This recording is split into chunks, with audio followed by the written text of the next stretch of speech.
Hello and welcome to this first look exploring session looking at Andria, the first comedy of Terence in English. You're thinking, oh, hang on, haven't we done this before? Well, we've sort of done this before. We looked at a 1520 version of the play, which wasn't very good. I think that's an understatement. It was really quite unreadable. But we read it anyway, and everyone's still moderately traumatized. So what we're doing is we're looking at a different translation by Maurice Kyffin, from printed in 1588, and it is primarily there for the edification of the reader, for the furtherance, for the attainment unto the right knowledge and true property of the Latin tongue. But that doesn't mean that it isn't performable and something that we want to look at. We are, as ever, hunting for more. There are lots of translations of Terence, so at some point we'll choose our favourite translation. We'll probably stick with that one, rather than do necessarily all of them. But hey, we probably will do all of them. But anyway, reading the play straight through, we're not going to be stopping unless we make excellent time. Reading Davus today is... Lois here in London. Reading Byrria, Glycerie and Dromo is... Hi, I'm Lynn. I'm in the northwestern United States. Reading Mysis today is... Briony, Sparrow, actor in Lincolnshire. Reading Pamphilus is... Hello, Dan in Montpellier, France. Pamphilus. Yes, there isn't an extra I there. Reading Simo is... Dave Longstaffe in the northwest of England. Reading Sosia, Lesbia and Crito today is... Hi, my name's Elizabeth Amisu and I'm an author based in the southeast of England. And reading Carinus and Chremes is... Alan in Suffolk. So this text comes with an awful lot of additional material, but we are sticking to the primary text. There may be the odd little issue with the text as we go, but just sort of scootle over it and just keep the energy moving forward and note anything in the chat. So Act 1, Scene 1, we're starting straight off with Enter Simo and Sosia. Thus having these things dispatched, Sosia, stay thou here. I would speak a word or two with thee. I know your mind already. You would have these things well handled. It's another manner of matter. What is it, sir, that my science can stand you in more stead than this comes to? There is no need of that science for this matter which I am now about, but faithfulness and secrecy, which I always noted to be in thee, are the sciences I have need of now. I long to know what is your will with me. Well, thou wotst how reasonable and easier bondage thou hadst with me ever since the time I bought thee, a little one, and by cause thou didst thy service honestly and with a good will. Well, of a bond slave I made thee my free man. So, as I rewarded thee with the very best thing I had. I remember it well. I repent me not of that I did. Master, I am glad if I had done, or do, any service that may please you, and I thank you with all my heart that you take it in good worth. But yet this speech of yours troubles me, for this manner of ripping up things past is as it were, an upbraiding to one unmindful of a good turn done him. But speak at a word, what is your will with me? And so will I do. Only this I tell thee first and foremost. This marriage, which thou weenest to be certain, is but a feigned marriage. For what cause do you pretend it then? Well, thou shalt hear all the matter from the beginning. So shalt thou understand both my son's life and my purpose, and also what I would have thee do in this behalf. When my son grew to man's estate, it lay in his power to live more at random, for till then how could a man know his nature or discern his disposition, while as tender years, fearfulness and his master kept him under? It is true, sir. That which all young men for the most part do, applying their minds to some kind of study or other, and either horses and horsemanship, or to keep hounds for hunting, or study philosophy. He gave himself specially to none of these things more than other, and yet was reasonably well seen in them all. I was glad of it. And good cause why, for I hold it a very commodious matter in a man's life, not to go too far in anything.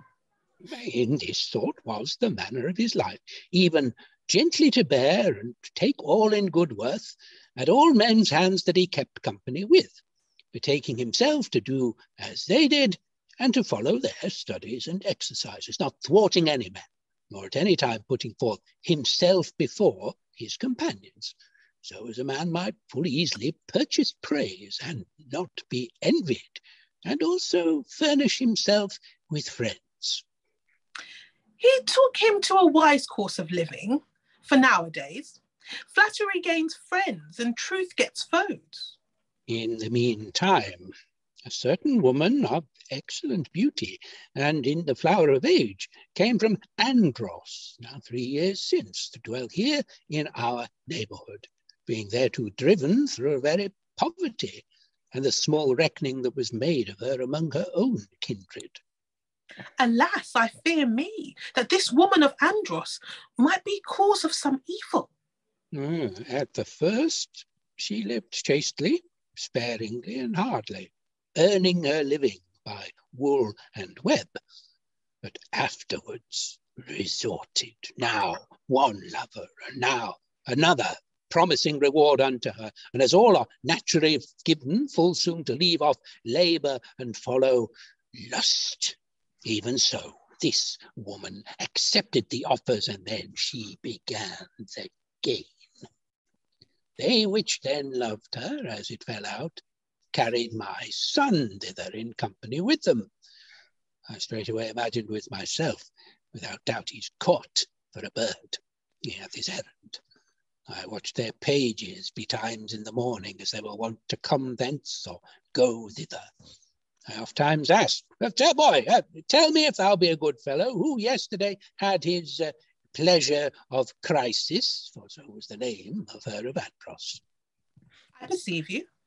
And I would say either Phaedria or Clinia or Niceratus. These three then loved her all at once. What did Pamphilus? What, said they? Marry, he supped and paid his share. I was well paid of this. Like sort I made inquiry another time. I could not find that Pamphilus was any way touched with dishonesty. Therefore I thought I had sufficient trial of him, and that he was a noble pattern of chastity. Well, he that has to do with men of such conditions, and yet is not moved in mind that way, one would think he might full well have the rule and guiding of his own life. Now, over and besides that this liked myself well, lo, all other men also, even with one consent, gave all the commendations that might be, and praised my happy state in that I had a son endued with so good wit and government. Not need I make many words. Chremes, stirred up by this good report, came of himself to me to the end to match his only daughter in marriage to my son, and that with a very large dowry I was well pleased withal. I promised him my son, and this very day was appointed for the marriage. Why then what letteth, that it is not made accordingly? That shalt thou hear. Shortly after, within few days that these things were a-doing, this Crisis, our neighbour, died. Oh, happy chance. You have now made me glad, for still I doubted the worst of that Crisis. Especially my son used thither ever and anon in company with those which loved Crisis. He was as busy as the best in setting forth the burial, being all this while very sad, and now and then would even shed tears with them for company. Well, this liked me well enough. Thus thought I, either upon small acquaintance and familiarity takes this woman's death so grievously at the heart. What if he had loved her himself? How would he take on for me, his father? So as I took all this to have proceeded of a good nature and gentle heart. To be brief, I myself likewise, for his sake, go forth to the burial, mistrusting no ill in the world. Oh, what followed? Thou shalt know by and by. The corpse is brought forth. We pass along with it. Anon, I chanced to cast mine eye among the women there upon an odd young damsel of such favour. What? So good? Yes, Sosia of such modest and sober countenance, and so passing beautiful to look to, as there could not possibly be more in a woman.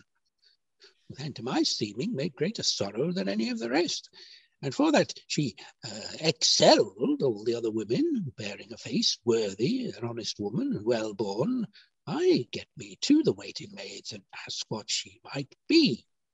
They tell me she is sister unto Crisis. That went by and by to the very heart of me. Out, alas, this is it I wist not of. Hence grew these tears of those tears of his. Here is she whom he pitied so. Oh, how greatly I fear whereto your tale ends. Well, on goes the corpse still, and we follow after. We are come to the place of burial, is put into the fire, they weep.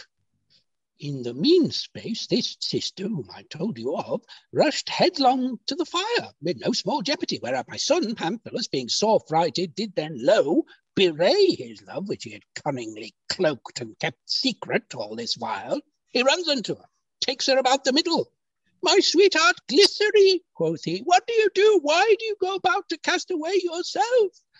With that she cast herself weeping and leaning upon him so familiarly as a man might easily perceive their old accustomed love. What, say you so? I returned thence angry, disquieted in mind. Yet I had not cause sufficient to chide him, for he might have said, Father, what have I done? What punishment have I deserved? Wherein have I offended? The maid which wilfully would have thrown herself in the fire, I've stayed and saved her life. This were an honest excuse. It is well considered of you, for if you would chide him, which helped to save one's life, what would you do to him that wrought one's harm or mischief?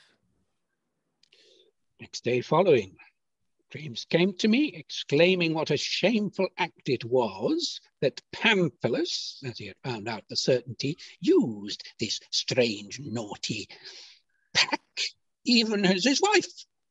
I straightway denied there was any such matter. He earnestly affirmed it was so. Well, in the end I parted from him, as one then utterly refusing to match his daughter to my son. Did you not then rebuke your son for it? No, was this not cause great enough to rebuke him? How so, I pray you? Well, he might have answered thus. Father, you yourself have set a time when these things shall cease. You wish it is not long hence I must live after another's pleasure. Suffer me then, now in the meanwhile, to live as I list myself. What occasion then is left to rebuke him? Marry, if for cause of this love he shall refuse to take a wife, then, lo, for that offence I will first correct him to begin withal. And now my endeavour is this, that by means of this feigned marriage I may have unfeigned cause to rebuke him if he do not agree to it. And with all that the naughty knave Davus, if he had any subtle device, may spend it now, while his craft can do no harm, I very believe will labour with tooth and nail to the uttermost that in him lieth, so much the rather that he may work me a displeasure than for any care he hath to follow my son's fancy. So, why so? Ask you why so? An ill mind, an ill meaning, whom if I shall perceive, what need I use so many words, and so be it, all do fall out as I would, there would be no let or delay in my son Pamphilus. Then resteth that I entreat Chremes for his daughter, but I hope to bring to pass well enough. Now, in thy part to set on a good face in feigning this same marriage, to make Davus thoroughly afraid, and to be a watch over my son, espying what he doth, and whereof Davus and he do consult together. You have said enough. I will see to it. We may now go in. Go thou first. I will come anon. Exit Sosia, straight into Act 1, Scene 2. Enter Davus to Simo. There is no doubt of this, but that my son will refuse to have a wife. I noted such fear while in Davus, as soon as he heard that there was a marriage towards. But lo, where he comes forth himself. I marvelled if this matter would pass away so, and still I feared whereto my master's long gentleness would grow at length, who, after he heard that she whom he thought of should not be given in marriage to his son, did notwithstanding never speak a word to any of us, nor yet was anything moved at it. But now he will, and that, as I ween, to thy cost. His purpose was to have brought under hand us into fool's paradise, to the end that, now hoping the best and having cast off all fear, we should suddenly be taken napping, in such sort as we might not have time to bethink us how to prevent the marriage. Ah, subtle fox, I warrant him. What prates this gallow lapper? Ah, good Lord, my master is here, and I saw him not till now. Davus! Now, what's the matter? Well, come our way hither to me. What a devil will he have? What is that thou talkest of? Wherefore should I talk? Askest thou wherefore? Sirrah, the report is, my son is in love. No doubt the world cares much for that. Nay, but dost thou mind what I speak to thee or not? Yes, truly, I mind it well enough. Well, for me now, go search and sift out that matter, were but the part of a hard father. For what he did heretofore pertained nothing at all to me. So long as he took time convenient for it, I suffered him to fulfill his desire. Now it is high time for him to lead another life and change his manners. Therefore I require, or if it be reason, I desire thee, Davus, that now at length he do return unto the right way. What mean you by this? All men that be in love can ill wait to have wives appointed them by others. So they say. And if one take a knave for his schoolmaster in that behalf, the lovesick mind of the scholar is by him commonly applied to all naughtiness. Truly, I understand you not. No, dost thou not? No, I am plain Davus and not Oedipus. Wilt thou then that I speak the rest of my mind plainly? Yes, a God's name. If I shall perceive that thou do go about to work any deceit this day to the end to break off this marriage, or that thou wilt therein show how sly and crafty a companion thou art, I will cudgel thee well and thriftily, and then cast thee into the grinding house to grind until thou die, with this covenant and condition, that if I take thee out thence, I myself to grind in thy place. Hast thou understood me now? Or dost thou not yet understand this, neither? Yea, full well. You went now very plainly to the matter, and nothing about the bush.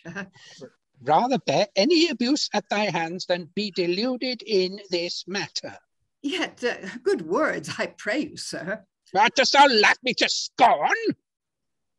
I see I'm not a whit deceived in thee. I tell thee this, that thou be not over rash, and that thou mayest not hereafter say that thou hadst a fair warning. Exit Simo, Act 1, Scene 3, Davus alone. In good earnest, Davus, it is no time now to be slow and sluggish. So far as I perceived of late by the old man's speech touching the marriage, which, if it be not cunningly provided for and prevented, will cost either me or my master clean under foot.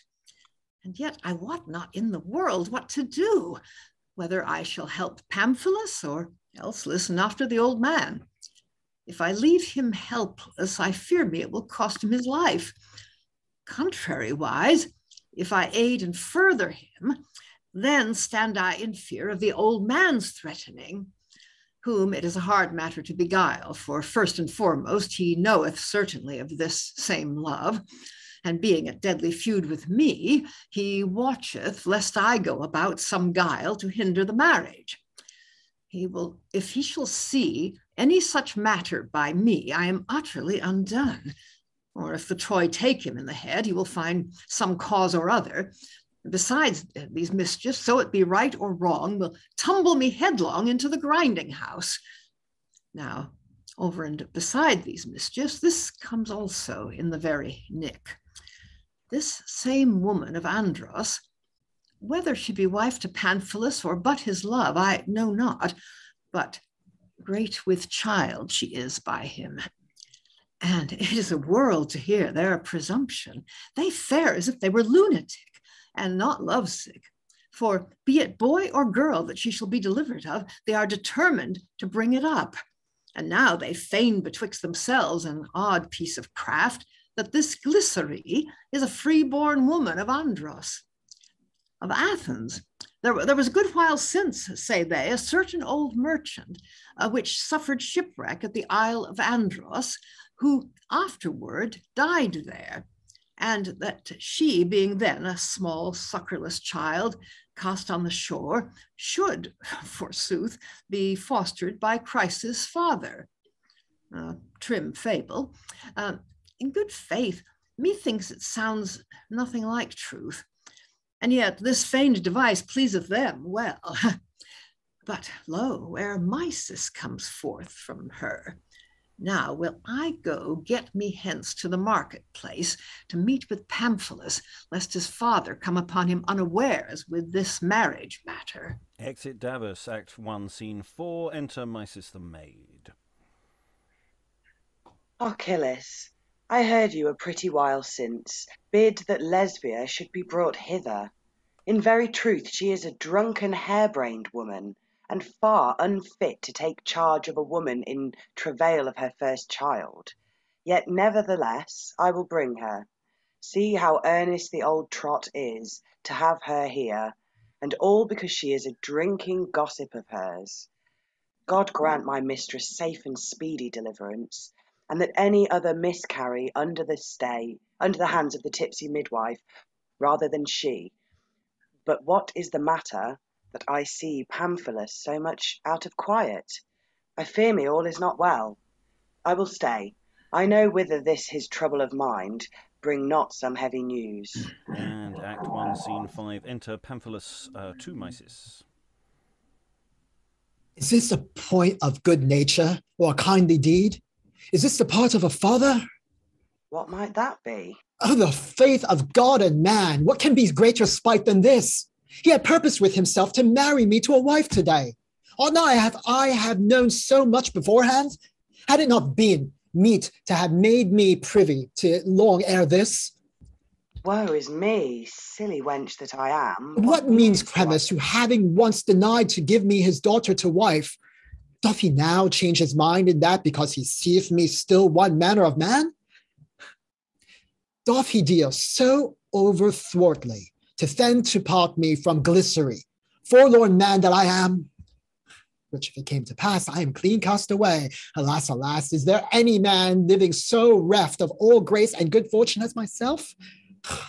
Lord God, shall I by no means be able to avoid the alliance of Chremes? How many ways am I despised and set at naught?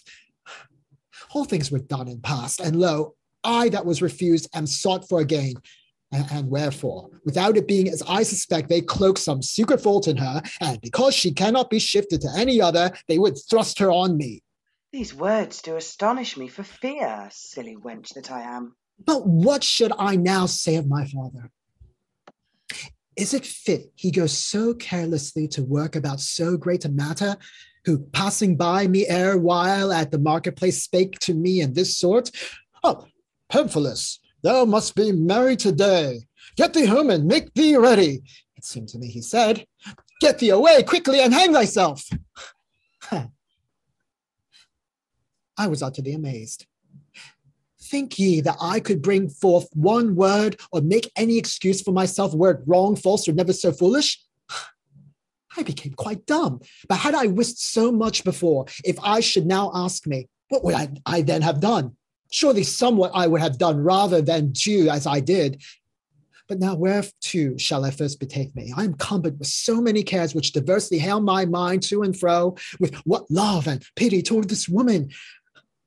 The grief I conceive of this marriage, and the shame I incur with my father, who hitherto so gently suffered to me to do what I would, and shall I now gainsay him?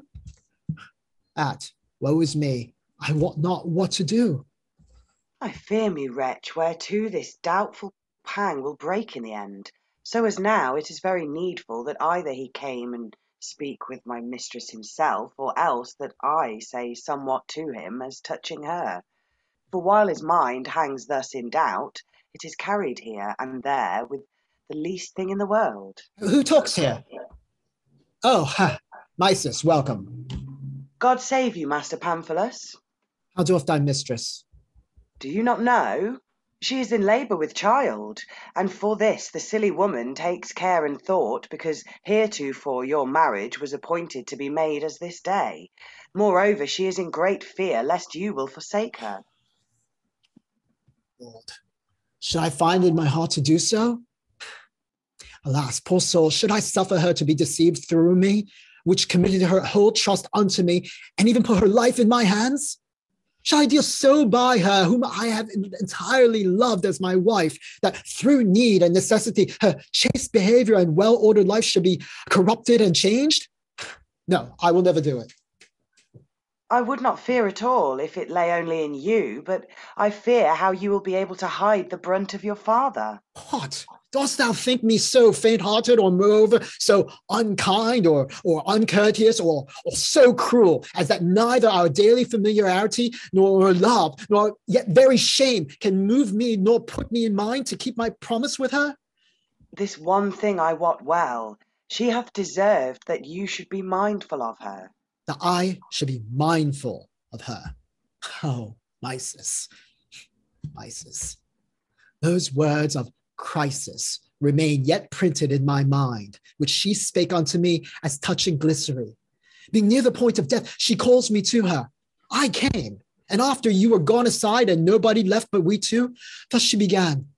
Friend Pamphilus, you see of what beauty and years this same maiden is. Neither are you to be told what inconvenience these two things are unto her, both for saving her honesty and her stock. And therefore, I pray you, by this right hand of yours and your honesty, I beseech you also on your faith and troth in respect of the solitary state of this maiden, that you will neither part her from you nor forsake her. Even as I have loved you as my own brother, and as she had always esteemed you alone above all men living, and was in all things ready at your commandment, I bequeath you to her as husband, friend, tutor, and father. These are goods I commit unto you, and charge you with them of trust. Hereupon she delivered Glycerie unto me in way of marriage, and by gave up the ghost. I received Glycerie of her, and having once received her, I will keep her still. Truly, I hope no less. But why art thou come from her? I go for the midwife. Hie thee apace, and hearest thou me? Beware thou not speak one word of the marriage, lest that also increase her grief. Oh, I understand. And exeunt. Act 2, Scene 1. Enter Carinus, a young man, and Byrria, a servant. Byrria, what sayest thou? Shall she be married this day to Pamphilus? Yea, even so. How knowest thou? I heard it of Davus but a little while since at the marketplace. Woe is me, unhappy man, for as my mind was held between hope and fear ever till now, so now that all hope is past, even worn and wearied with care, is utterly dismayed. I pray you, sir, for God's sake, since you cannot have what you would, that you will have what you may. There is nothing that I will have but Philomena. Alas, how much better it were for you to seek to wear this love out of your mind than to utter forth such speeches whereby your desire is kindled more and more in vain. We can all like thee, when we are in health, give good counsel to such as are sick. But if thou wert in my case, thou wouldst sing me a new song. Well, go to then, do as you list. But to where I see Pamphilus, I am determined to prove all manner of ways before I die. What will you do? What will he now do? This same man will I entreat, him will I earnestly beseech, to him will I discover my love, I believe I shall get him to put off the marriage, at least for a few days longer, and in the mean space I hope somewhat may be done. That somewhat will prove nothing. But how thinkest thou, Byrria? Were I best to go to him or not? Yes, what else? Though you obtain nothing at his hands, that yet he may think you ready to make him cuckold, if he do marry her. Go, get thee hence, knave, with a mischief to thee for thy peevish suspicion. Enter Pamphilus. I see Carinus. Godspeed, sir. Oh, Pamphilus, God save you. I come to you requesting at your hands hope, health, help, and counsel. In good faith, I am neither a meet man to give counsel, nor yet have wherewith to help another. But what is your matter? Do you marry today? So the talk goeth. Pamphilus, if you do so, then you shall never see me alive after this day. Why? How so? Alas, I fear to utter it. I pray thee, Byrria, do thou tell it him. I will. What is it? He is in love with your bride. Now, in good faith, he is not of my mind. But come near me and tell me, Carinus, have there been any further matter between you and her? Oh, alas, Pamphilus, no. Marry, sir, I would there had. Now I heartily beseech you all, even for the love and friendship betwixt you and me, first and foremost, that you do not marry her at all. Truly, I will do my best endeavor. But if you may not otherwise choose, or that this marriage be according to your own heart. According to my heart? Yes, at leastwise, prolong it for a day or two, while I get me away somewhere, that I may not behold it. Nay, but listen to me now, Carinus. I hold in it no wise the part of an honest man to pike a thank where none is due unto him. God, I am more desirous to be rid of this marriage than you are to obtain it. You have revived my spirits. Now, if either yourself or Byrria here can do aught in the matter, be doing, fain, find out and procure the means that you may have her. I, for my part, will so handle the matter as she may not be married to me. I have my desire. Oh, in very good time do I see Davus, whose advice I use altogether. But in good sooth, thou wilt tell me nothing, except such things as are not worth the knowing. Dost thou not get thee hence? Yes, truly, and that with a very good will. Exit Byrria. Act 2, Scene 2. Enter Davus 2, Carinus and Pamphilus. Oh, good God, what good news do I bring with me? But where shall I now find Pamphilus that I may release him from that fear he is in and fill his heart with joy? He's very merry. What the matter is, I know not. It is nothing to any purpose. Ye have not yet understood of this mischief. Whom I verily believe, if he have yet heard of the marriage prepared for him. Do you not hear what he saith? That he is beside himself, seeking for me all the town over. But where shall I seek for him, or whither shall I now first go? What, do you linger to speak to him? Well, I go my ways. Davus, come hither, stay. Who calls me? Oh, Master Pamphilus, you are the man I looked for. Well met, Carinus. I find you both in good time. Even you too I would speak withal. Davus, I am a forlorn man. But yet, listen to me a little. I am cast away. I wot what you fear. Truly, and my life is in hazard in the very deed. I wot also what you fear. I must be married. And that I know too. Yea, but today. You dull me with too many words, and yet I know the matter already. You fear lest you must marry Philomena, and you, Carinus, take care how you may marry her. Thou hast hit the nail on the head. That same is it. And in that, is there no danger at all, I warrant you. I pray thee, for God's sake, rid me presently out of this fear, poor wretch that I am. Lo, I put you out of fear. Chremes will not at this time give you his daughter to wife.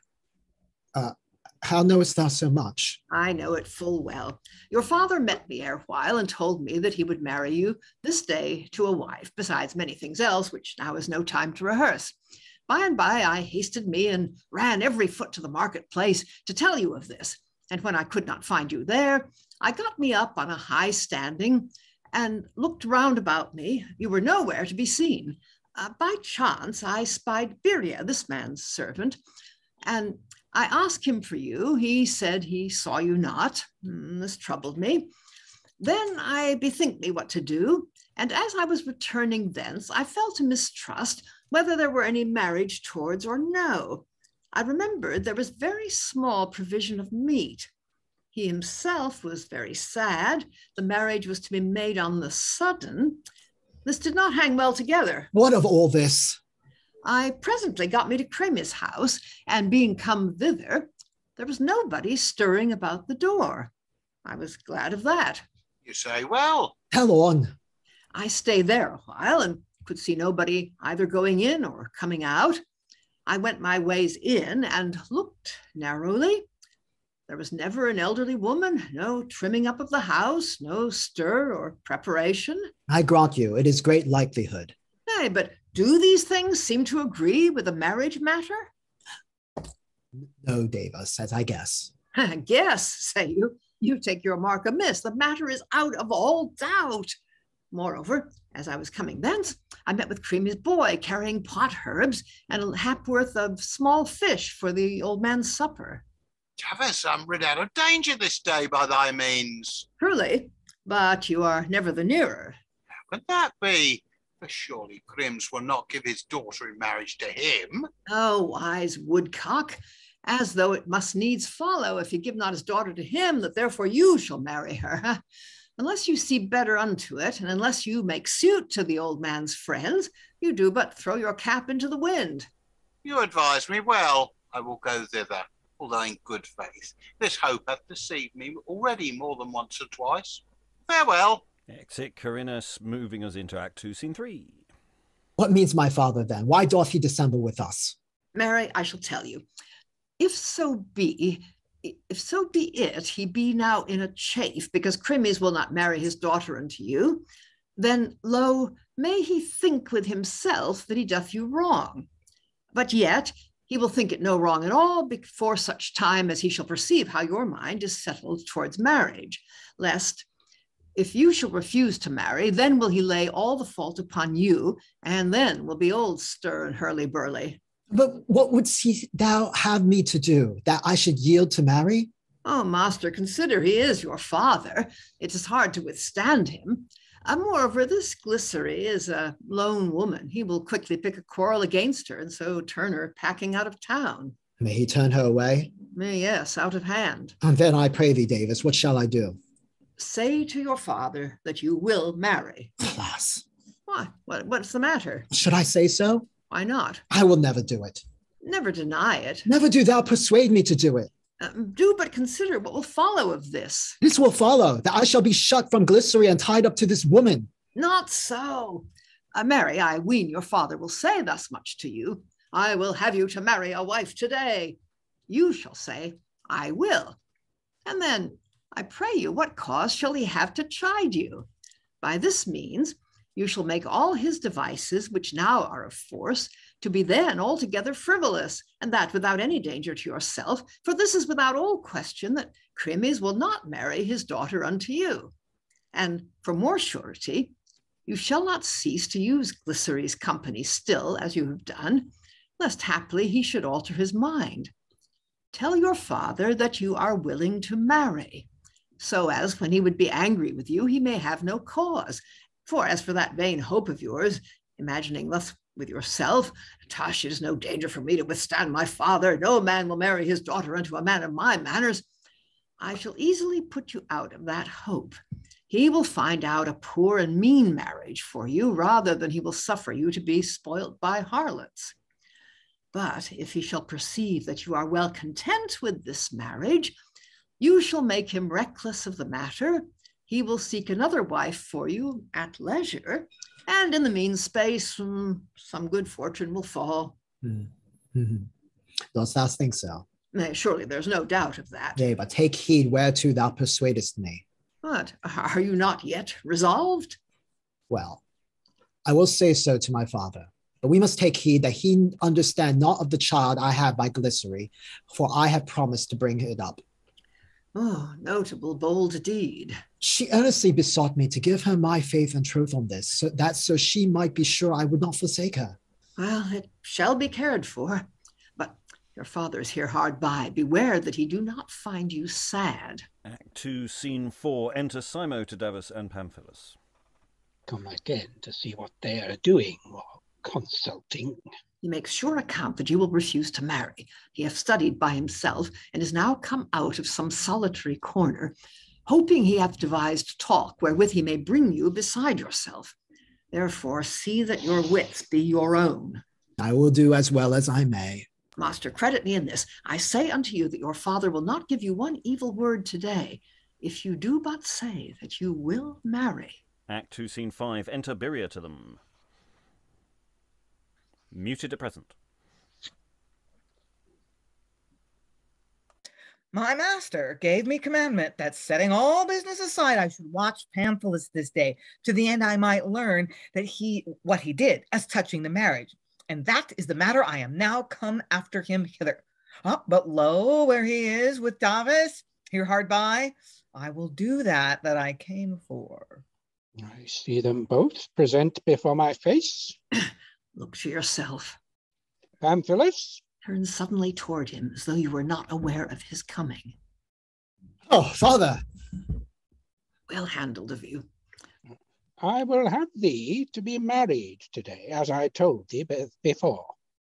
Now I fear of our side how this man will answer. Neither in this thing nor in anything else shall you find any let or delay in me. Out, alas! He hath never a word more to say. What did he answer? Thou dost as becometh thee, in that I obtain with thy good will the thing which I require at thy hands. Did I not say true? As far as I hear, my master is like to leap beside his wife. Now go thy ways in, that there be no tarrying for thee when need is. I go. Is there no trust to be put in man for anything in the world? That same is a true saying which is commonly used. Every man wisheth more good to himself than to another. I myself have seen that same maiden, and I remember she was of a good lovely favor. Therefore I blame not Pamphilus so much, though he had liefer lie coiling of himself a night, than that my master should. Well, I will go show all to my master, that for these ill news he may give me ill language. Exit Byrria and Pamphilus as we go into Act 2, Scene 6. Now thinks the old man verily that I bring some fly shift to beguile him, and that I stayed here therefore of purpose. What says Davus? Truly, even as much now as before. What? Nothing, thou sayest? Nothing at all. I'd hope to hear somewhat. I perceive the matter fell out otherwise than he thought for, and that troubles the man. Canst thou tell me truth? Why, nothing readier. Is my son grieved at this marriage, in respect of the love and familiarity betwixt him and this strange harlotry? No, certainly. Or if he be, his grief is but for 2 or 3 days, perceive you me, and then it is done, for he will take a right course with himself as touching that matter. I commend him for it. Yeah, while he might, and while it stood with his youthful years, he gave himself to love, nor then neither, but secretly, for he took heed that it should not at any time bring him to ill name, even as it became a manly man to do. Now it is meet for him to have a wife. He hath settled his mind on marriage. Methought that he was somewhat sad. Not a whit for this matter. But there is some cause why he is not well pleased with you. What is that? A trifling matter. What is it, I say? Oh, nothing in effect. But yet tell me what it is. He saith that there is too much niggardliness used in this matter. By me? Yea, by you. He scarcely, quoth he, bestowed 40 pence in cates, and doth he seem to marry his son to a wife? What man of calling of my friends and equals shall I bid to my wedding feast, as the case now stands? And you likewise, here be it spoken, are too much sparing indeed, which I do not commend in you. Did I hold you your peace? I've moved his patience. I will see these things cared for well enough. But what is the meaning of this? What is it that the deceitful knave goes about? Surely if anything happen otherwise than well, even that same varlet is the chief worker of it. And they exit. Act 3, Scene 1. Enter Mysis, Simo, Davus, Lesbia the midwife, and Glycerie lying in childbed. In good sooth, Lesbia, it is very true as you say. One shall hardly find a man that is faithful and true of his word to a woman. This maid belongs to her of Andros. How sayest thou? She doth so. And yet this young man, Pamphilus, What sayeth she? was as good as his word. What? Oh, I would to God that either the old man was deaf or that prattling wench dumb. For were it man-child or woman-child that my mistress were delivered of, he took order for the nursing of it. Oh, King of heaven, what is this I hear? All is past help, least if it be true that this maid tells. He is a good-natured young man, by your saying. Yea, of an excellent good nature. But do you follow me in presently, that she need not to stay for you? I come after you. Oh, what remedy now may I find for this mischief? Means this? Doth he dote so much on this strange harlot indeed? Now I perceive how this gear cottons. I scarce found it out now at last. Foolish man that I am. What doth he say that he hath found out? That knave seeks to abuse me with this falsehood first and foremost. They feign that this queen is brought a bed, to the end that so they may drive Chremes from giving his daughter. Oh, Lady Juno Lucina, help me and save me, I beseech thee. What in all her haste? See, a foolish device. Soon as she heard me at the door, she straight falls in labour. Davus, this was not half cunningly contrived of thee, each thing in his due time. What? By me? Oh, why maketh you so strange? Have you forgot your scholar? I wot not what you say. If this knave had set his craft approach against me unawares, and in a marriage meant in good earnest, what pranks would he then have played me, trow you? And now be it upon his peril. As for me, I am safe. Exit Mysis and Glycerie. Everybody else remains on stage for Act 3, Scene 2. Hitherto, Achilles, I see all good signs of health in her, that are usual and ought to be in a woman in her case.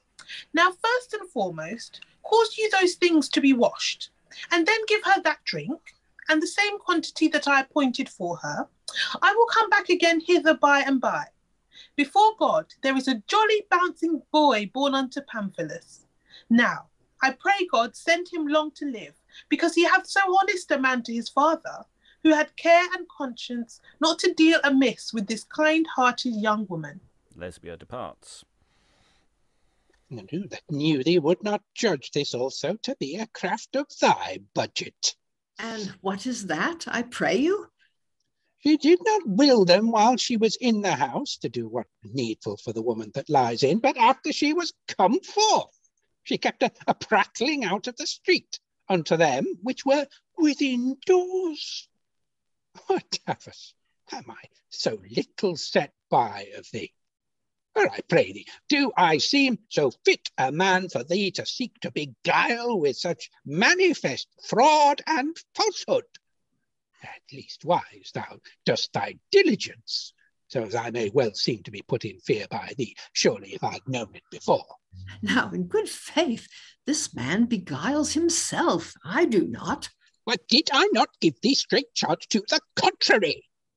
Did I not threaten thee with punishment that thou shouldst not do it? And did it fear thee a whit? What hath it booted?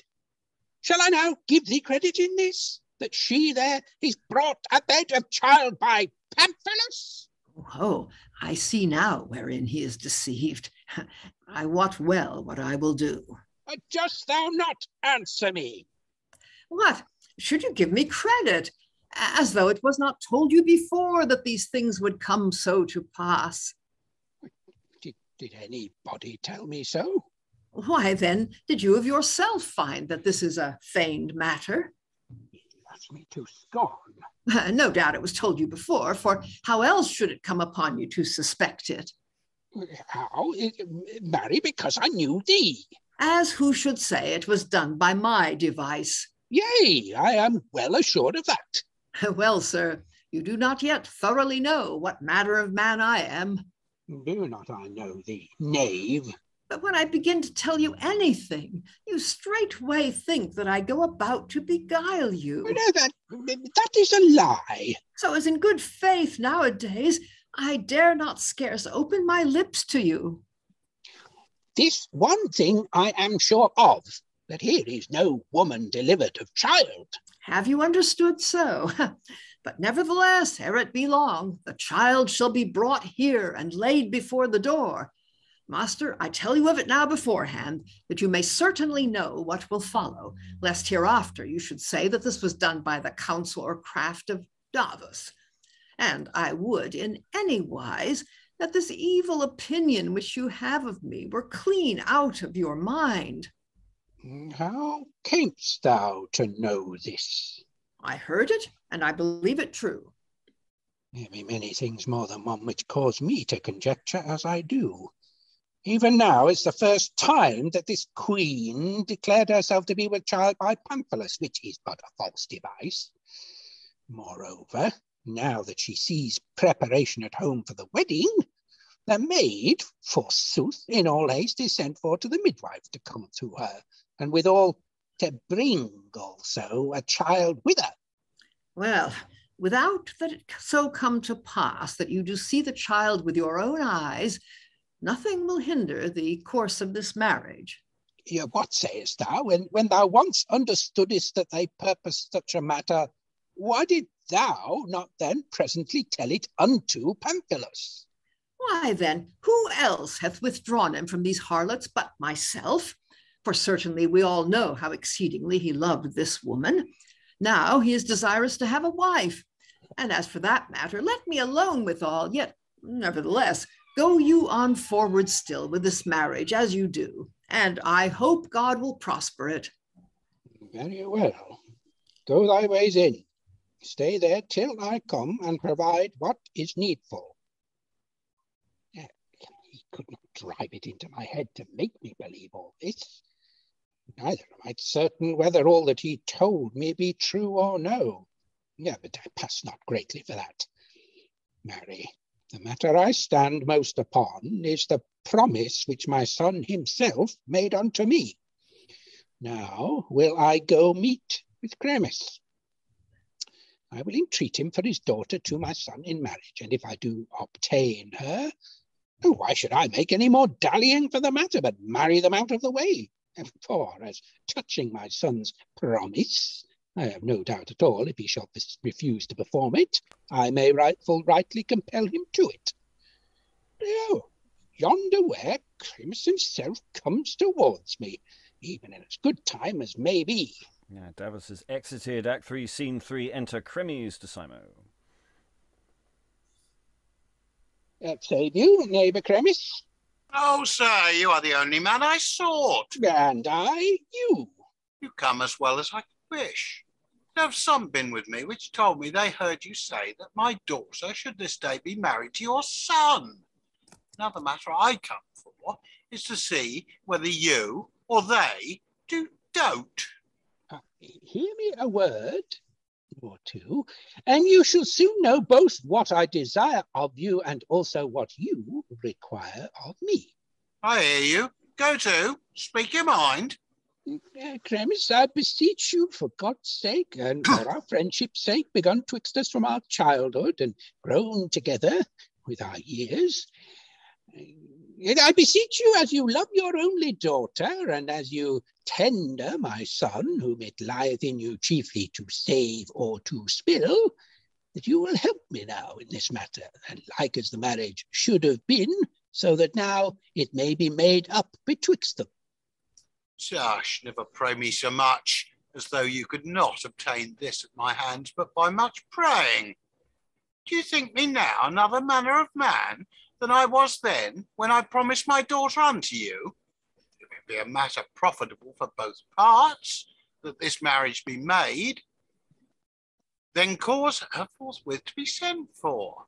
But if there grow of this more harm than good, as well to the one as to the other, then my desire is that you will consider the matter indifferently for both parts, even no otherwise than if she were your daughter and I were father to Pamphilus.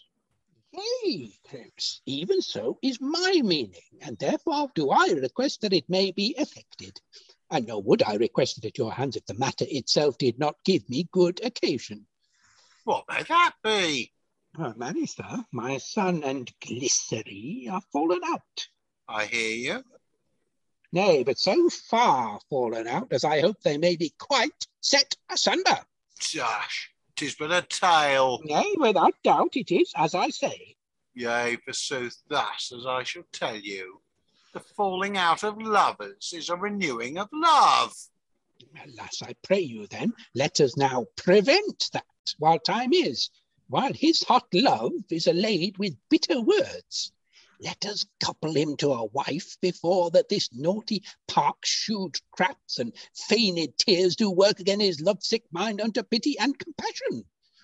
I hope, Chremes, that what being once reclaimed by means of good company and honest wedlock, he will afterward, with case, wind himself out of these mischiefs.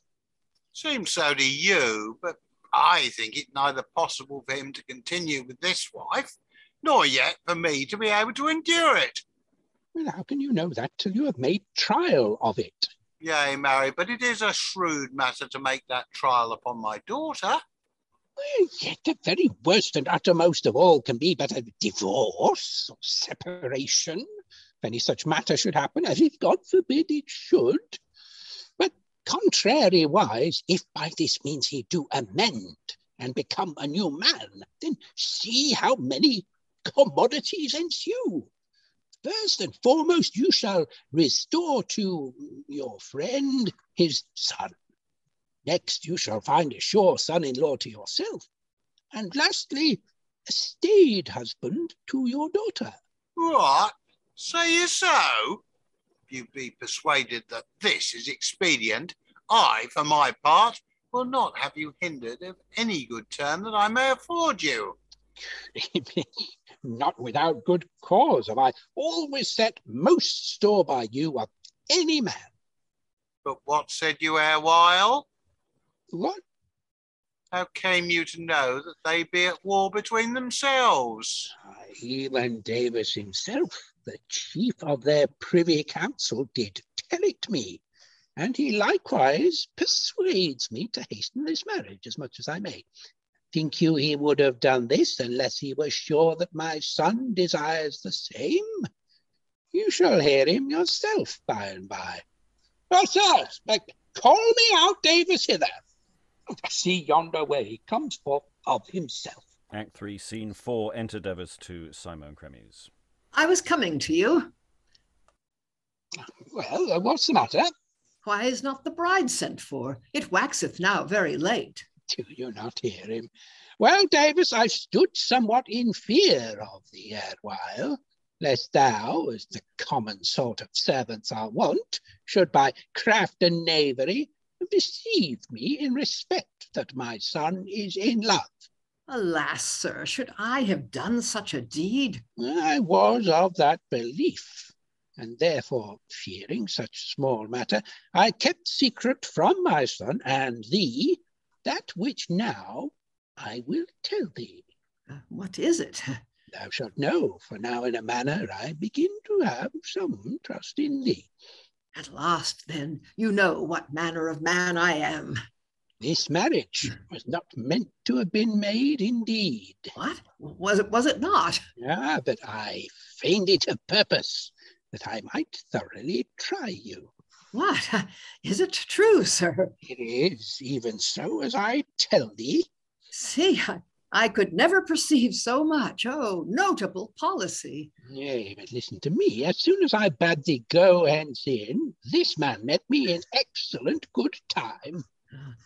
Alas, are we not clean cast away? I show him all that thou toldst me erewhile. What is this I hear? I treat him for his daughter, and with much ado I obtain her. I am utterly undone. Well, what sayest thou?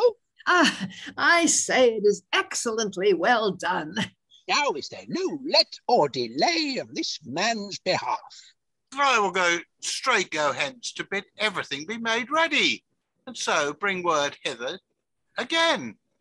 Now, Davus, I pray thee, seest thou alone hast brought this marriage for me to pass? Yea, truly, I and none else. But thou wilt yet, moreover, labour my son's amendment. Indeed, I will do what I can. Thou mayest now well do it, especially when he's nettled at the heart. Well, set your mind at rest. Well, go to then. Where is he now? It is marvel if he be not at home. I will go to him and tell him my mind in the same sort as I told it to thee. I am a forlorn creature. What shall keep me but that I must go hence straight into the grinding house to prison? No prayer or entreaty will serve. I have now brought all out of frame. I've deceived my master.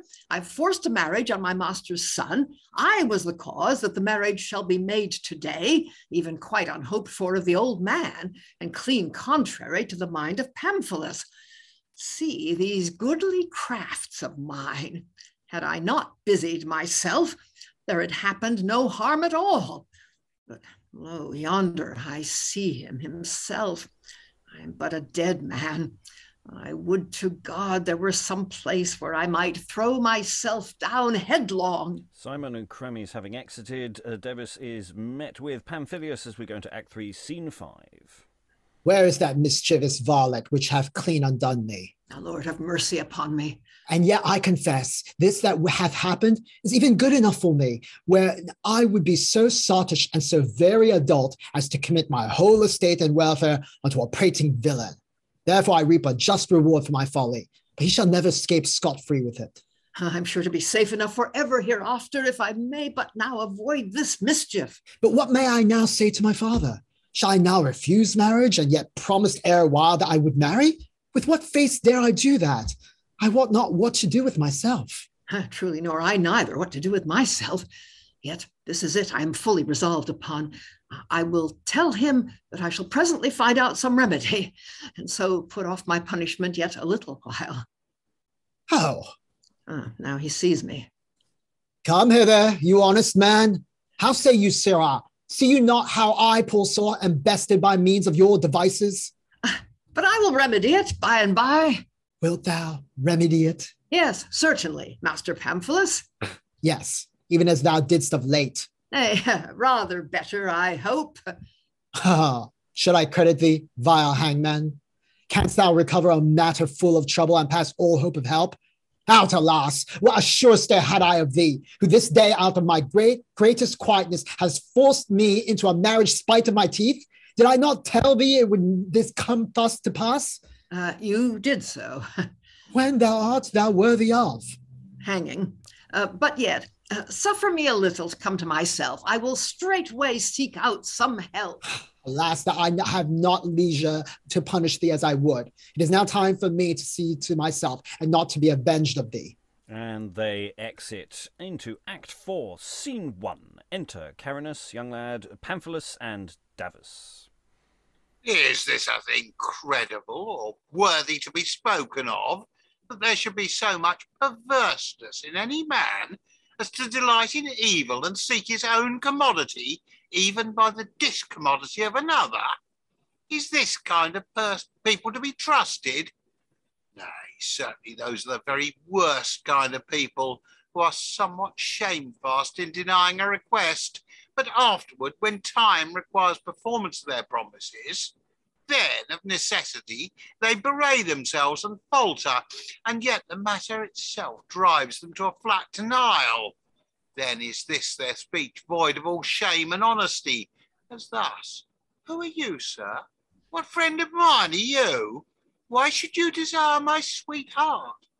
Oh, sir, hear you me. I love you well, but myself better. Nevertheless, if you ask where is truth and trustiness of promise, they are never a whit ashamed. Now they are not afraid to deny when as they ought to perform, and yet are as they then afraid when they should not. What shall I do? Is it best that I go to him and taunt and take him up for this injury? I shall give him shrewd words his fill, but one may say to me, thou shalt never be the nearer. Yet very much, without doubt, I shall anger every vein in his heart, and withal shall ease mine own mind. Carinus, I have unawares, without God help us, even clean cast away both you and myself. Yet unawares, is it so? Now at last you have got an excuse. Tush, thou hast broken thy faith and promise. Why? What excuse now at last? What? Wouldst thou yet again deceive me now with those subtle speeches of thine? Why? What is the matter with you now? Marry, after I told you that I was in love with Philomena, forsooth it pleased you to like her well for yourself. Woe is me, woeful wretch, who esteemed the honesty of thy mind by mine own. You mistake the matter. Why, and dost thou not think this yet a joy perfect enough for thee, unless thou mayest make a tame fool of me that am in love, and feed me with vain hope? Well, take her to thee. Should I take her? Alack, full little do you know in how great troubles I am wrapped, unhappy man that I am. And what care and anguish this my tormentor hath put me to with his devices. Why, is that such a marvel? He takes example by you. Well, you would not say this if you knew either me or my love. I know you were at words with your father of late, and that is the matter. He is now displeased with you, but yet he could not compel you to marry her today. Yea, and by how much the more you are ignorant of my heaviness. This same marriage was not meant or intended for me. Neither did any man motion now at this time to procure a wife for me. I wot well you're compelled to it, even of your own free will. Abide, you wot not yet how the case stands. Yes, certainly I wot full well that you will marry her. Why do you thus kill my heart? Hear me what I shall say to you. He never ceased pressing, persuading, and praying me so long, till at last he enforced me to say unto my father that I would marry her. What man did this? Davus. What, Davus? Yea, he brought out all out of square. Wherefore did he so? I wot not in the world without that God were highly offended with me, and that I followed his counsel. Davus, didst thou do this? Yes. Huh. What sayest thou, villain? Now I pray God give thee a mischievous end, as thou hast deserved. Why, I pray thee tell me, if all the enemies he hath in the world would have wished to force a marriage upon him, what other counsel could they have given him than this? Well, I am deceived, but not discouraged. I know it well. The matter came not well to pass this way. Now we will take another course, unless you be of opinion that because it had ill success at the first, that therefore this evil may not now be remedied at the last. Yea, marry may it, for I verily believe if thou do bend thy whole endeavour unto it, thou wilt make for me 2 marriages of one. Master Pamphilus, thus I owe unto you of duty as being your servant, even day and night, to labor to my uttermost with might and main, and to hazard my life to do you good withal. It is your part, if aught hath happened otherwise than was looked for, to pardon me. Be it that my doings prosper not, why, yet I do my true intent. Or find you some better remedy yourself, and let not me either make or meddle withal. That is it I desire. Set me again in the same state thou foundest me. I will. But it must be done by and by. Alas, but yet, stay a little. Glycerie's door creaks. That is nothing to thee. Yet I would know. What? Still more staying? Well, I will presently find you out a device for this. Act 4, Scene 2. Enter Mysis, 2, Pamphilus, Carinus, and Davus. Wheresoever your friend Pamphilus be, I will forthwith seek him out and bring him with me. In the meantime, dear heart, do not you vex yourself with thought. Mysis? Who's there? Oh, Master Pamphilus, you meet me in very good time. What is the matter with thee? My mistress bade me pray you for God's sake, if you love her, that you will come to her now out of hand. She saith that she longs much to see you. Out, alas, I am a forlorn man. This mischief begins now again afresh. Is it meet that both I and she, silly soul, should be thus vexed and disquieted through thy means? For doubtless that is the cause she now sends for me, having understood of the marriage I am towards. Concerning which matter truly, full easily we might be been acquired, if this knave had not busied himself. Go to, if he be not mad enough of himself, do thou prick him forward. Truly, forsooth, and even that is the cause that the woeful woman is in sorrow for. Mysis, I swear to thee by all the gods that I will never forsake her. No, not if I wist I should have all men living mine enemies for it. I desired this woman in my heart. She has fallen to my lot. We are alike in manner and condition. Farewell they that would set us to asunder. There shall none part her from me, but only death. I'm now come to myself. No, not the answer of God Apollo can be truer than this. Marry, I would fain, if it may be, that my father shall not think that I withstood the going forward of this marriage. But if it may not be, then will I go the plain way to work, that he may think that I did withstand it. What manner of man do I seem? Even as forlorn a creature as myself. I seek for counsel. Thou art a valiant man. Davus, I know whereabout thou goest. Well, certainly I will bring this to pass for you. It is more than time it were done. I have it but even now to do. What is it? That thou deceive not thyself. I have it for this man's behoof and not for thine. That's sufficient for me. Tell me, I pray thee, what is that thou wilt do? I fear me this day will scarce serve me to do my business. Think not then that I am now at leisure to discourse, and therefore get ye both away hence, for ye do but trouble me. I will go see Glycerie. Exit Pamphilus. And what will you? Whither away hence? What wilt thou have me say the truth? Oh, nay, now he begins to tell me some long tale.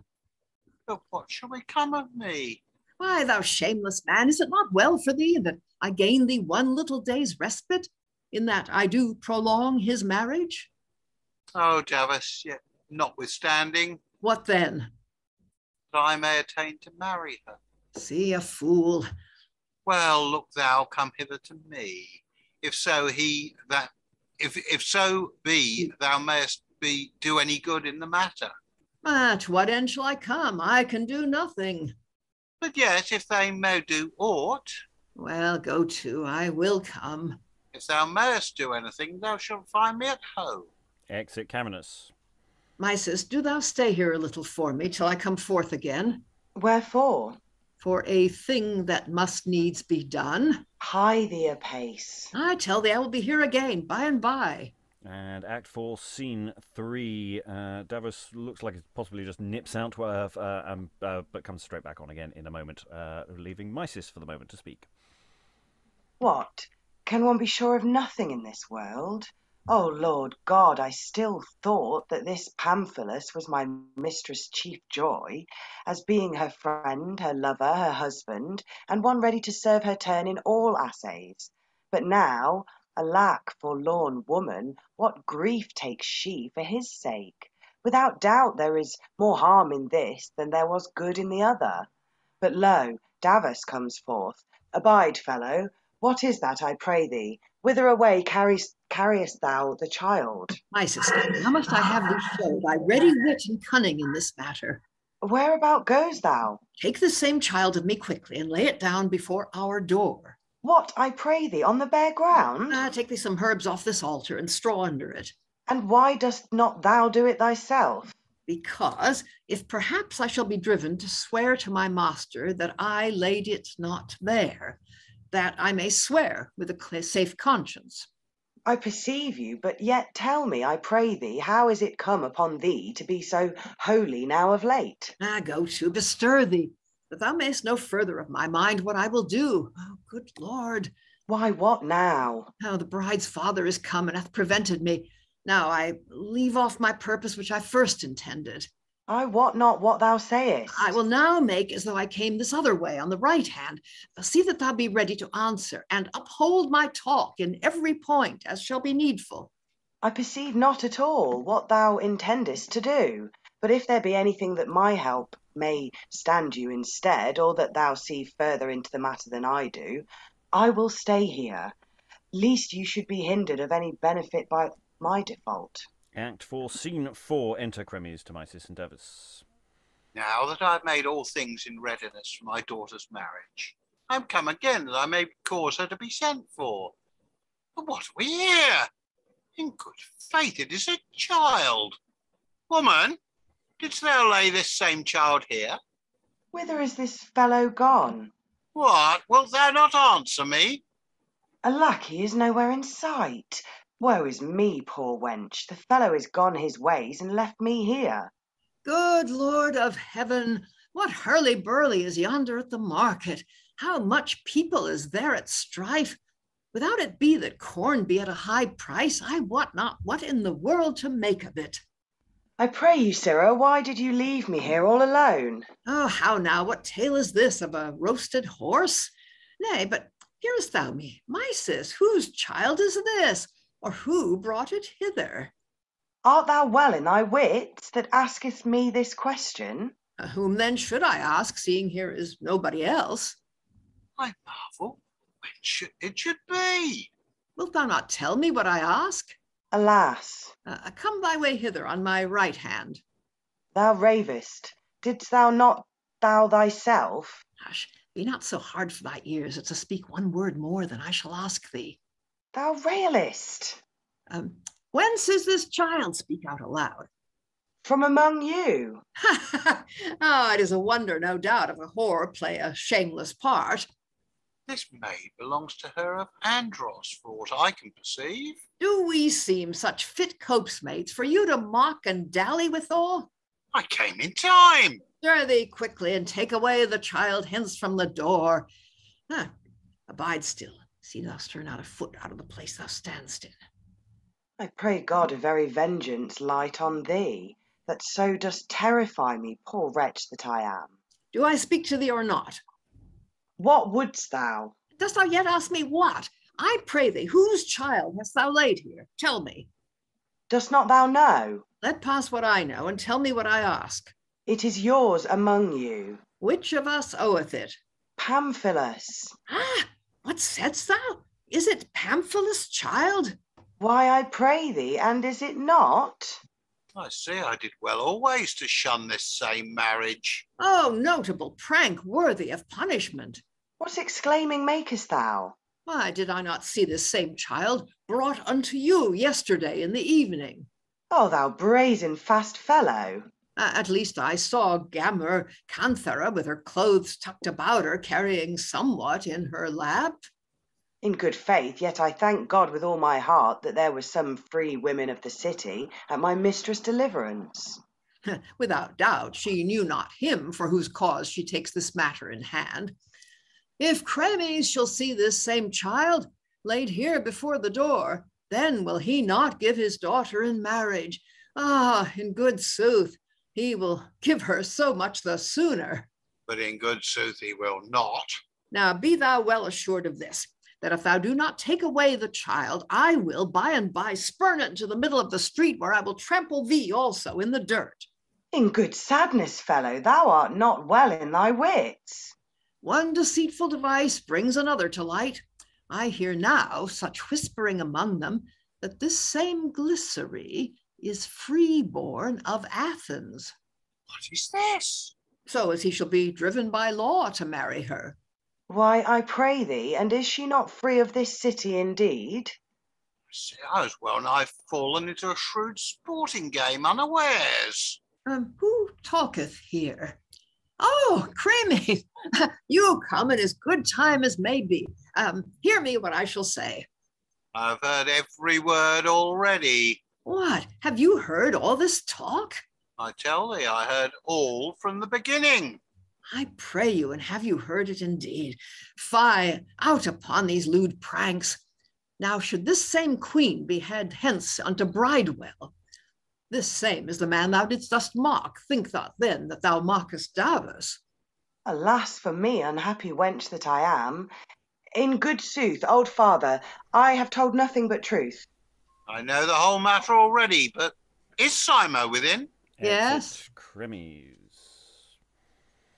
Touch me not, thou varlet. By God, if I tell not all this unto Glycerie, never credit me. Why, thou foolish wench, thou perceivest not what is done. What should I perceive? This man is the bride's father. It might not otherwise be compassed to make him understand those things that we would have him. Why then, thou shouldst have told me so before. I pray thee now, dost thou think but small difference between that one doth in good earnest and that which is done for the nonce? Act 4, Scene 5. Enter Crito to Mysis and Davus. It was told me that here in this street dwelt Chrysis, who chose rather in this town to gather goods with dishonesty than to lead an honest poor life in her own country, by whose death those same goods, by right of law, are come to me. But I see now of whom I may inquire. God speed you. I pray you, whom do I see? Is not this Crito, cousin german to Chrysis? It is, even he. Oh, Mysis, God save you. And you too, good Crito. Alack for pity, and is Chrysis dead indeed? Yea, truly, forsooth, we poor souls are undone by her death. Why, what do you? How goeth the world with you here? All well? What we? Truly, as the proverb goeth, we do as we may, sith we may not as we could. Would. How fares Glycerie? Has she found out yet who be her parents here? Would God she had. Why then, and hath she not yet? Then in an ill hour am I come hither. For in good faith, if I had known this, I would never have set footward in this journey. For she hath ever been held and reputed for Christ's own sister. She is in present possession of all that the other had. And now, for me, a stranger, to go follow suits and brabbles in law, how easy and profitable a matter were that for me here to do, even the examples of others do forshew me. Besides that, I cannot but think that she hath now some friend and defender, for she was of meetly good age and stature when she went from us. I should be exclaimed upon to be a beggarly fogger, greedily hunting after heritage, and moreover, it were no reason to spoil her of that she hath. Oh, Gaffar, Crito, in good sooth, full well dost thou keep thy old want still. Well, sith I am come hither, bring me to her, that I may yet see her. With a very good will. I will follow these, but I would not for anything that the old man should now see me. And they exit. Act 5, Scene 1. Enter Chremes and Simo. Well, neighbour Simo, you have now had trial enough and enough again of my love and friendship towards you. I began to enter into danger far enough for you. Now at length cease your entreating, for while I bent myself to follow your fancy, I had well nigh cast away my daughter. Nay, rather, neighbour Chremes, I most instantly request and beseech you that you will now perform indeed the good turn that erewhile you promised me on your word. See how unreasonable you are respecting your own desire. So you may bring to pass what you would have. You neither regard a meaning courtesy, nor yet consider what you request at my hands. For if you did, you would, now at last, give over to surcharge me with your unreasonableness. With what unreasonableness? Why, and do you ask me with what? Marry, sir, you enforce me thus far, that to a loose young man, entangled in love with a strange harlot, and utterly misliking marriage, I should give my daughter to wife, to be in daily discord and uncertain state of wedlock, to the end that with her travail and trouble I might heal your son's disease? You take this at my hands, and I went about it while there were any boot. Now it boots not. You must therefore bear with me. They say that same woman is freeborn of this city. She is delivered of a child. Seek to us no further. I beseech you, for God's sake, not to give your mind to credit those whose greatest profit groweth by my son's newest living. All this is but forged and framed for the nonce, by reason of this marriage. When the cause why they do this is once taken away, then they will cease. You are deceived, for I myself saw her maid chiding and brawling with Davus. I grant you. Nay, but in right good earnest, when as neither of them both was aware of my being there. I believe it well, and that they would do so. Well, Davus foretold me a pretty while since, but I wot not how, otherwise than I meant. I forgot to tell you so much. Act 5, Scene 2. Enter Davus to Chremes and Simo. At my word now, at length, set your heart at rest. See where Davus is. Whence comes he? What through my help and yonder stranger? What knavery is that? I have not seen a meeter man, a more seasonable coming, nor a fitter time. Whom doth this varlet praise thus? Now all is out of danger. Why do I linger to speak to him? Oh, my master is here. What shall I do? All hail to you, honest man. And now, master and Master Chremes, all things be in a readiness within. It is trimly done of you. Now send for him when you will. Very well, surely. That is the cause, forsooth, he is now absent. Nay, but answer me to this. What business hast thou there? Who, I? Yea. What, I? Yea, you, sirrah. I went in, but even now. As though I asked how long ago it was? Your son and I went in together. Why then is Pamphilus within? Well, I am still vexed, unhappy man that I am. Why, thou hangman, thou, didst thou not tell me that they are fallen at debate? So they are. Oh, what make ye here then? What think you that he is a-doing? He is a sure chiding with her. Nay, but Master Chremes, you shall hear me tell you of a notable strange matter. I wot not what old man is come yonder even now, but to look to, he is a substantial and wary man. If you saw his face, you would take him for a right honest man. In his countenance is sad gravity, and his words do sound of truth.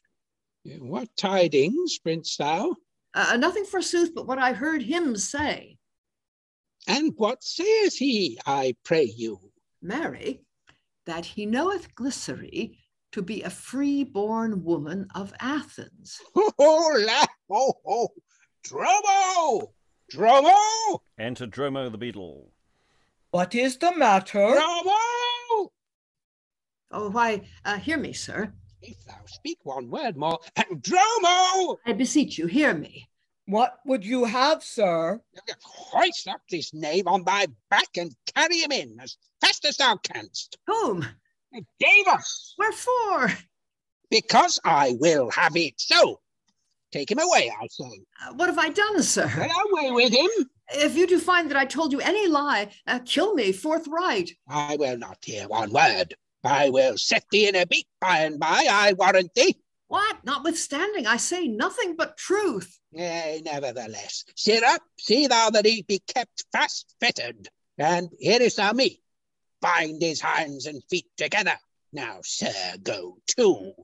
By God, if I live this day to an end, I will teach thee and him both what danger it is for one of you to beguile his master, and for the other to deceive his father. Exit Dromo with Davus. Tush, man, be not in so great a rage. Oh, Chremes, do you not pity me to see what reverend regard my son hath towards me, that I should take so much travail for such a son? Well, go to, Pamphilus. Come out here, Pamphilus. Is there no shame in thee? Act 5, Scene 3. Enter Pamphilus to Simo and Chremes. Who calls me? Oh, I haven't done. It's my father. What sayest thou, Aaron? Fie, go to the matter and cease your evil language. Yes, so there could be any name too ill for this fellow. Now, sirrah, do you say the same too? Is Glycerie freeborn of this city? So it is reported. So it is reported. A wonderful impudency! Doth he consider what he said, think you? Is he anything sorry for his misdeed? Let's see, does his colour any whit change or show any sign of shamefastness? Is it meet that he should be so unruly as that, contrary to the custom of his countrymen, contrary to law, contrary to the mind of his father, he do labour to have that same naughty pack, even to his utter infamy and reproach? Woe is me, forlorn man that I am. Oh, Pamphilus, dost thou now perceive that, and never before? Long since it was, long since, when thou gavest thy mind so lewdly, as that by one mean or another thou must fulfill thy lust. Lo, even that very first day had this been truly said of thee. Oh, what mean I? Why do I vex and disquiet myself? Why do I consume myself with care? Why do I wear my old age with sorrowing for his madness? Is it that I should suffer punishment for his faults? Nay, rather, let him have her, and farewell he. Let him live with her and spare not.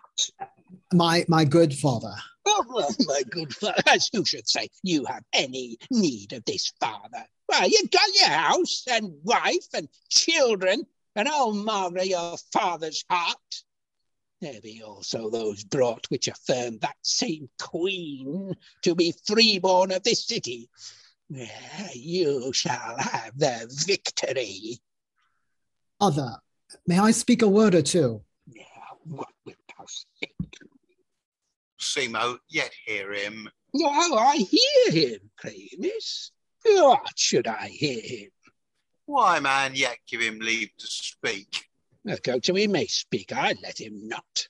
Father, I confess I love that same woman, and if that be an offense, I confess that also. I submit myself into your hands, Father. Lay upon me what charge you will. Command me. Is it your pleasure I should marry a wife? Will you have me forego this woman? Well, I will bear all as I may. Only this I beseech you, not to believe that this old man is come hither by my appointment. Give me leave to clear myself, and that I may bring the man here before your face. If thou mayst bring him here. Yea, Father, suffer me. It craves but reason. Give him leave. Let me obtain this much at your hands. I am content. Chremes, I yield to anything, so that I find not myself to be deceived by this fellow. Small punishment contents a father for a great offence in his son. Act 5, Scene 4. Enter Crito to Simon, Chremes and Pamphilus. Cease to pray me any one of these respects shall cause me to do it, as either for your own sake, or for that the matter is truth, or in respect that I wish well to Glycerie.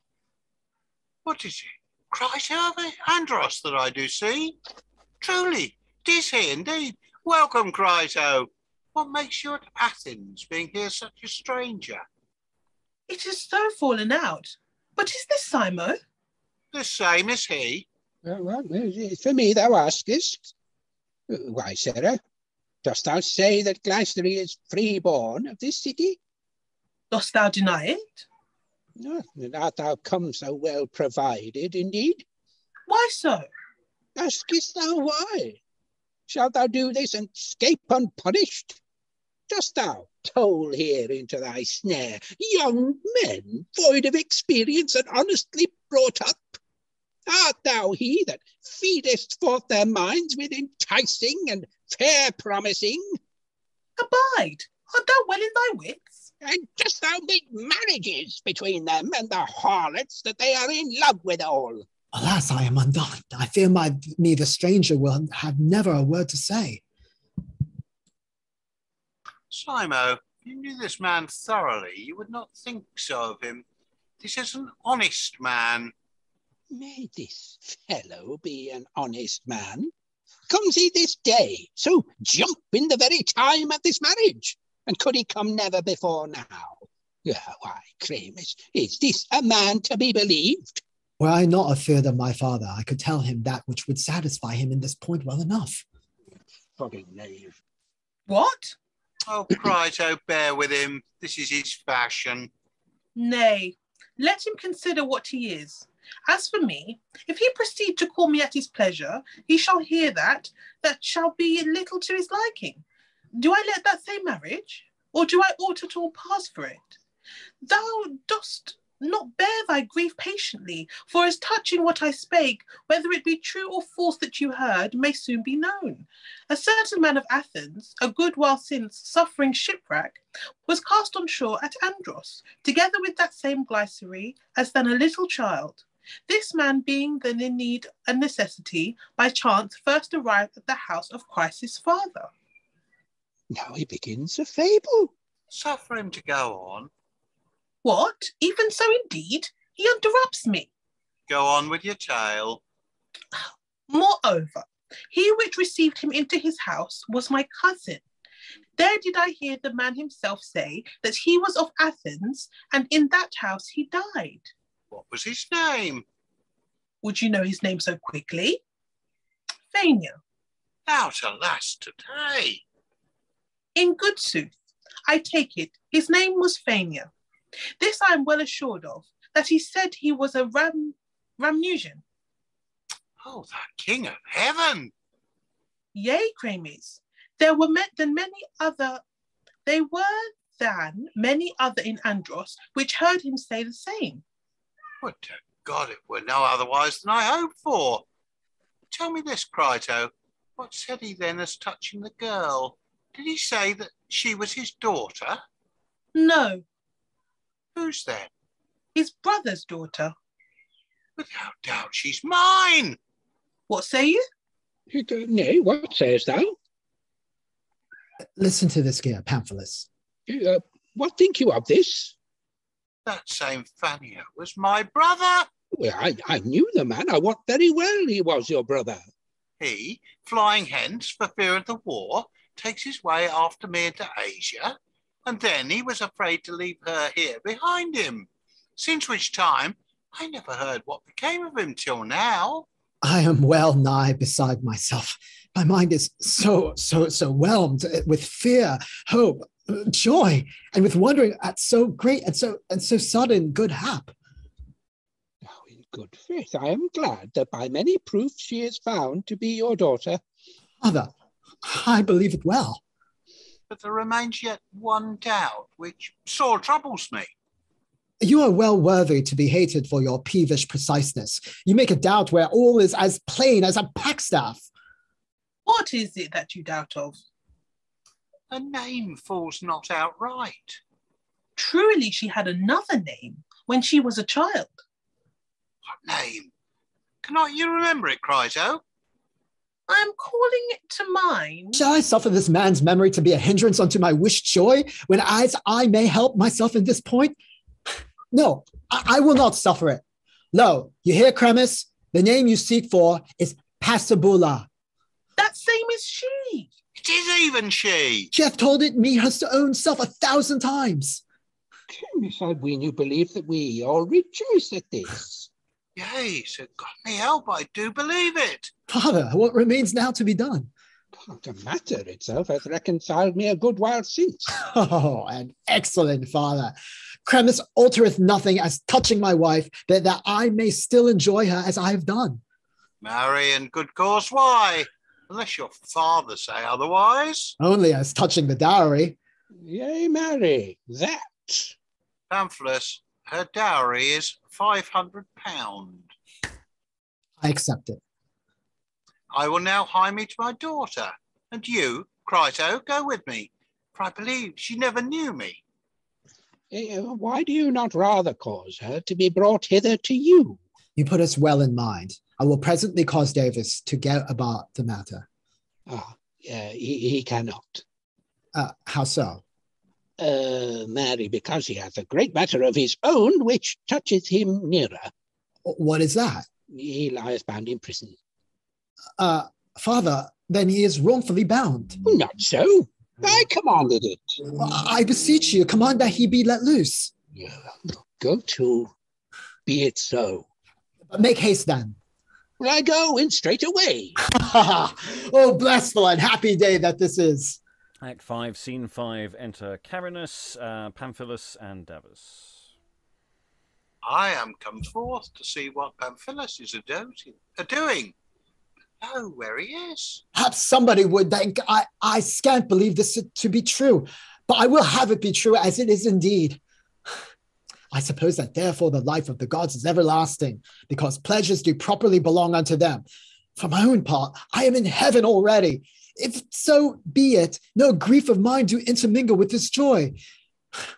But now, what man should I most specially desire to meet withal, to whom I might show all that hath happened? What great joy is that? Oh, I see Davus. There's no man living that I would fainer have, for I am sure that he of all other would unfeignedly rejoice at my joy and gladness.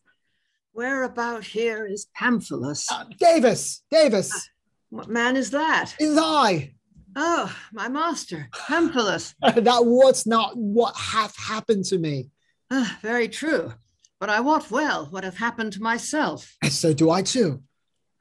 Yes, it came to pass after the common course of the world that you knew of the evil that happened to me sooner than I knew of the good that happened to you. My sweet love Glycerie hath found out who be her parents.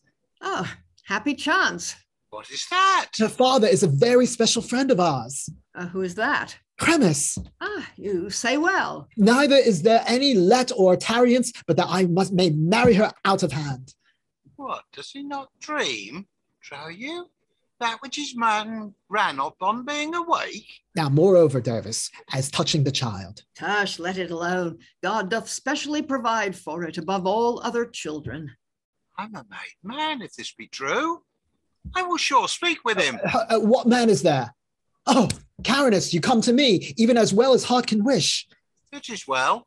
What, have you heard the matter? Yes, every whit. Go to. Have some respect of me, now in the time of your prosperity. I know that Chremes is now yours altogether, and will do all that you will have him do. I wot it full well, but it would be too long for us to tarry and look forth for his coming forth. Therefore, follow me along this way. He is now within with Glycerie. Davus, go thou thy way home. Hie thee, go for company to bring her away hence. Oh, why dost thou stand still? Why goest thou not? I'm going. Do not stay looking for their coming out, for she shall be betrothed within, and if anything more remains to be done, it shall be dispatched within also.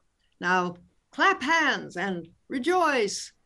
And thus the text ends. Well done, everyone. That went at a really nice lick, because I was slightly worried. The amount of words we were going to do this session, I was a bit worried we were going to rattle on for another 20, 30 minutes. But especially at the very beginning, because it's very exposition, speech heavy in that first act. And I was sort of looking at the timer going, ooh, that's going to be tight. That's going to be tight. And then once it gets into actually sustained action, it just picks up pace and things bounce off each other naturally. And everyone really gave it some welly. I think it's fair to say this is a better translation than the other one. But then I think Google Translate could have done a better translation than the other one. Saying something. I think that one actually rattled along really nicely. I mean, I have my issues with the original Terence, but I think as a translation of the Terence, I think it's done a very, very good job. That had a lot of really nice sort of extra material. I mean, the play itself is about 17,000 words, so that approaches the 2-hour Rubicon if it were a tragedy. But with comedy, things move so much faster, and that's the nice thing about comedy. Generally speaking, of course, You can kill a comedy stone dead by doing it slowly, in a way that you don't always do with the tragedy. Thoughts from the room about this, Lynn? I am interested in, although I don't know what to make of the different emphasis in this play from later iterations of the new comedy, thwarted love that ends up working out. In later versions of this, the young couple get a lot of stage time. The clever servant sometimes gets a lot to do. But in this, the really major characters are, the comedy servant and the blocking parent. And the blocking parent later on it doesn't really get a lot of stage time, but like the grumpy old father is kind of the bravura part in this version of that story, which it's sort of interesting. But I don't know how to interpret that. Mm. I mean, I think there's an element which is a structural element about how many female parts that Roman comedy would accommodate in terms of actors and things. Lois might be able to say more on that. Yeah. Not really. I don't know much about Roman comedy. No, I think that they just kept them off stage as much as possible. And people commenting on it later always say that about the only time you hear the heroine is when she's calling out on Lucina, who is the goddess of childbirth, incidentally, to help her. So you know that she's about to have a baby off stage. Yes, there are other plays where we've got babies being born off stage, so it's not just this. Sorry, Lois again. I think one reason people like this play is that the people in it are actually rather nice. I mean, the father is basically quite a nice man. I mean, he's just driven crazy by the mixture of lies and hypotheses and so on that he's presented with. I thought Stephen's performance was superb, incidentally, and it's a really and the two fathers are both really concerned for their daughters too. I mean, neither of them wants to marry his daughter to some jerk, and whether there's money involved or not. There's a surprising amount of sympathetic treatment of characters, which is sort of unlike what you associate normally with classical comedy.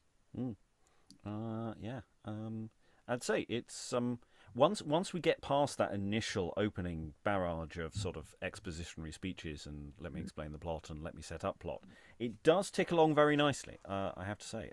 Briony?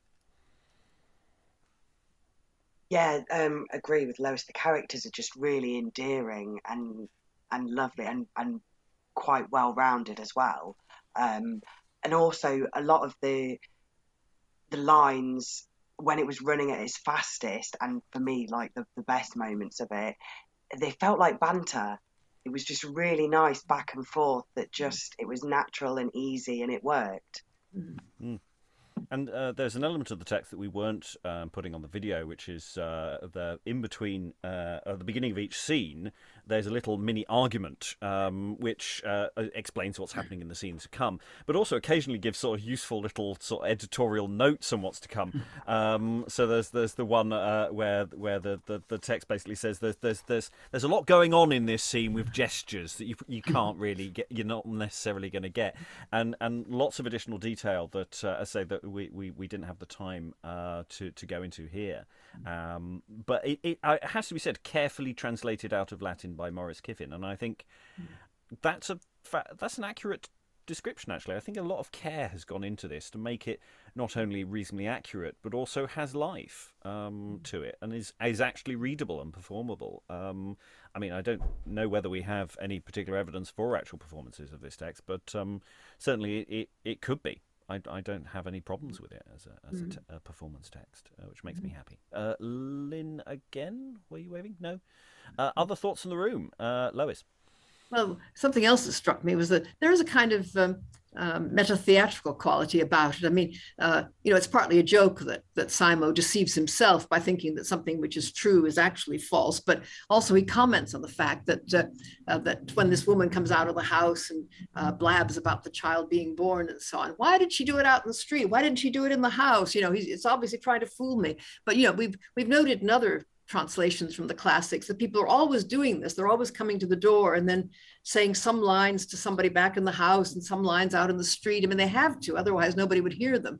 And but it's a kind of joke about the convention. And I think it's the same with bring the girl out of the house, let's see her, and somehow we never do. And And they quite frequently have that joke at the end where the clever servant tells the audience, you know, and don't wait around for them to come out because they're all going to do it all inside. Yeah. Okay.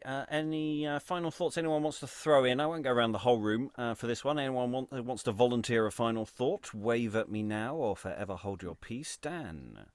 I'll just speak about it because we can't see it here, but it's something that I feel like anybody who looks at this text needs to see. It's that it's exceptionally printed.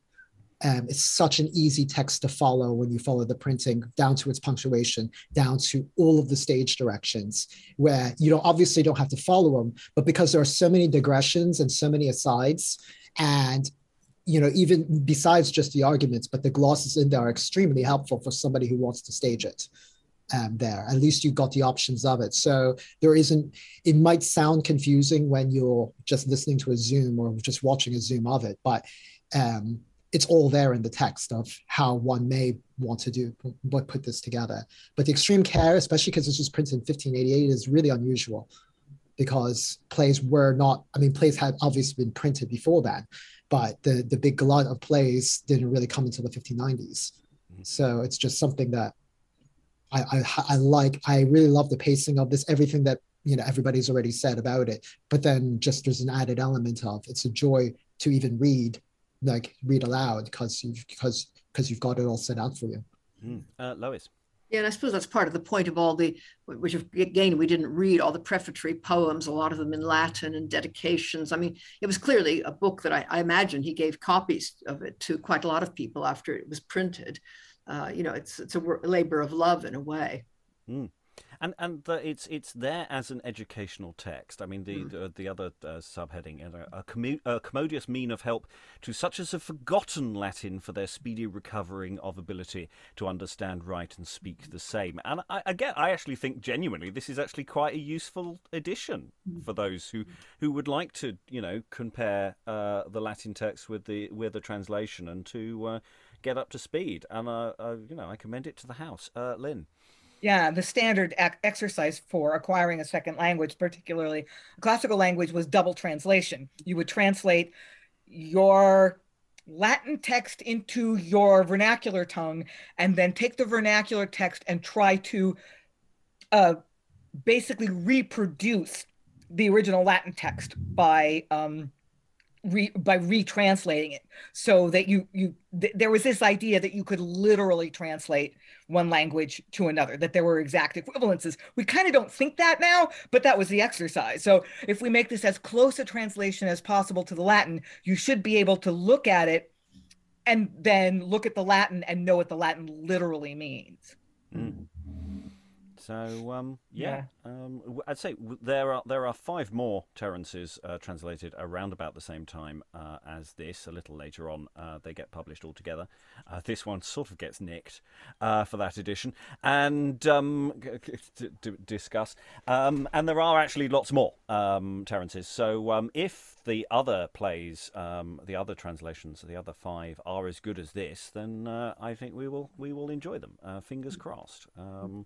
Otherwise, all that remains... Oh, Briony, did you want to leap in, or was your hand poised? I just wondered whether there's anything else that survived that's by the guy that translated this one. Not off the top of my head, no, sadly. But there might be. There might be other literature. Certainly not in terms of plays. I don't know whether the other... I say there's an edition about 10 years after this with 6 Terence plays, one of which is this play. I don't think it's fully attributed. So the other 5 might be connected to this author, but also might not be. They might be just new works added to make a collection. But otherwise, I don't know. But I'm sure Google will tell us later.